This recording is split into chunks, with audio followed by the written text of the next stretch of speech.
kustomointihan on vaan yksi tämmönen tyylisuunta. Se ei ole niinku se pelkkä autorakennus. Autorakennusrakentamista ja kustomointi on taas sitten muutetaan auton korimuotoja. Muutetaan sitä alkuperäistä olemusta.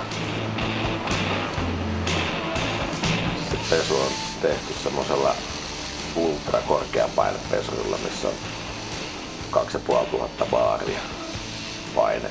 Sillä lähtee kyllä kaikki moskat ja maalit menemään. Peltejähän se ei vaurioita, että se ei... Vesi on kuitenkin pehmeä elementti, niin se vaan tunkeutuu maalialle ja työntää sen veke siitä. Ja kyllä sitä pitää, pitää ihan tosissaan saa pitää kiinni, ettei se työnnä. On siis sitä rekyyliä kuitenkin aika paljon, että kyllä se käsien päälle ottaa, kun 8 tuntia nojaa siihen pistooliin, niin kyllä tietää seuraavan päivän teeneitä töitä.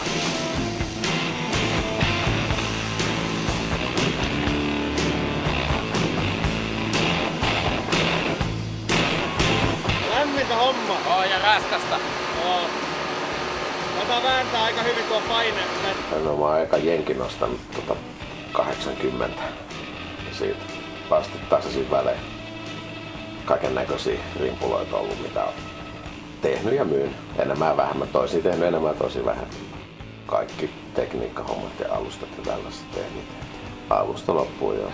Aina mitä ei tehty itse, niin verheiluhommat.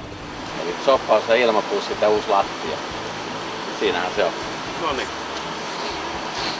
Melkein valmis. Melkein valmis, niin. Kyllä. Hyvin suunniteltu. Kyllä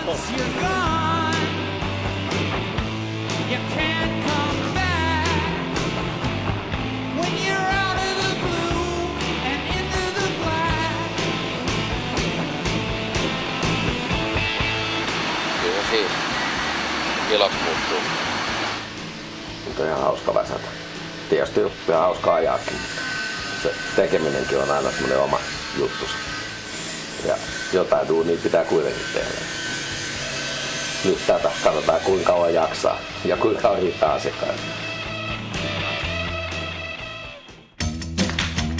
Joku tommonen helmojen tekokin varsinkin silloin, jos ne on periaatteessa hävinnyt kokonaan. Niin se, että sinne löytää ne oikeat muodot, mitä ne on suunnilleen ollut, niin siinä on tietysti aina oma päävaiva. Siellä näkyy olevan vähän rapeutta kanssa tuolla. Vähän on. Ihmeellistä, että tää sellaista. No vähän. No. Ei pitää sellainen. Niin, mä luulen, että mä ostin ehjä auto.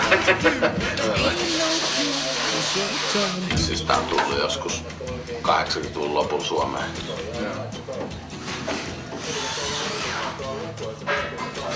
Mutta en tiedä kauan tää Jenkeissä seisoo. Milloinkohan tää on liikkunut viimeksi? Jaa. Mitä siinä luki siinä tarrassa? 63 oli tossa Beverly Hills Niin. High School tarra. Niin ainakin silloin viimeksi. Ei oo kauankaan. No ei. 62. Niin, eihän sit oo kun 40 vähän rapia. Helma ulkopinta. Olikohan mun kolmannet helmakuvasta oli sen muotoiset, kun niitä pitäisi olla. Niitä meni romukoppaan, niitä helmapeltoja, ei niistä tullut. Se oli vähän aina väärä.